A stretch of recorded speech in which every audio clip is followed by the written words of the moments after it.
These are the United Pacific 46129 train horns. More information will be found after the sound clips.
Alright, so this is the information part of the video. Thank you for anyone who actually decides to watch this. So these are the United Pacific 46129s, as you know. The part number on the bottom is 46129-440. As you can see, it's upside down. Now, these are sold under many different brand names, more than just United Pacific. They can be found at places such as Princess Auto, and even unbranded units can be found, but they are all the same. They all take the same diaphragm. I will make another video describing how to replace the diaphragms in these horns, as they are thin and they can break.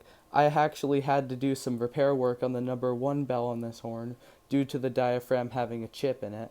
Now, I didn't replace it, but I was able to flip it in the power chamber. So for anyone who wants to repair a diaphragm or possibly replace it, it's pretty easy to do. You will need a sharp knife, though, to remove the diaphragm, because they are glued in place by the manufacturer.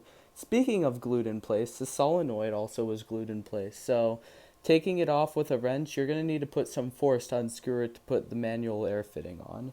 Now, personally, the manual air fitting is my choice when it comes to running air horns, but if you want to run it off the solenoid, that's completely fine. These horns perform just fine with the solenoid. Now, with the quick coupler, even though it might seem restrictive, it actually runs these horns just fine. Now, with the line I am running, it is pretty thin, and there are some spots that restrict it a lot, so it isn't running in its full potential at the test. But the reason why I'm running it that way is I want everybody to listen to a nice clip of these that aren't completely distorted. Because most of the clips on YouTube are unfortunately really loud and distorted. So I wanted to hear everyone to hear these horns for what they were when you're not just blasting them. Now, the manual valves I've seen that are for purpose made for these horns are usually chrome shop valves. I find those to be overpriced garbage, so please avoid those. Instead, get something like a Graham White, or even the Horn Blaster's valve works. But personally, that's what I use to run these. Manual valve, don't go with the Chrome Shop ones. They might look nice, but they are really pricey. Now, 1/4-inch fittings is what I use. This horn takes a 1/4-inch fitting in the manifold base. So for anyone wanting to run a manual line, it's 1/4-inch without the solenoid. It's 1/8 with the solenoid. So a lot of what people do is they run DOT fittings to these air horns. Now, as for tuning, this horn is actually tuned to play similar to what a Nathan K3L plays, similar to actually what a Sandcast K3L plays. Now, unfortunately, it's not as low pitched as those. So this bell plays an E, this bell plays a G, and this bell plays a B, roughly. It really depends on the temperature. My tests were in like 74-degree weather, but I've ran these in multiple different types of weather, and it changes pitch due to scientific reasons that I will not get to explaining. The chord this plays is an E minor, unlike the D sharp minor of the K3L, but they still do sound similar. Unlike the K3L, of course, these are spun brass bells, so they are not as durable as Nathan Air Chime. But this is, a fraction of the cost of those horns. So I'd highly recommend these for anyone who wants a horn that can withstand conditions, but you won't have to worry about destroying an actual locomotive horn. And speaking of actual locomotive horns, I have another one to show you. This is the Nathan P2A. This is a single chime P horn, and as you can see, it has a broken bass, quarter-inch fitting. But I will get to some sound clips with this in the future. And even more sound clips of this, plus I have a boat horn, and I have another K-bell that's currently being serviced.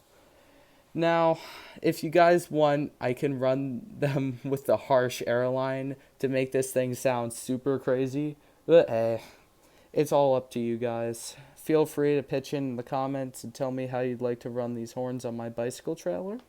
But yeah, that's the testing. And when it comes to this, I will post a video on how to replace the diaphragm and also repair it.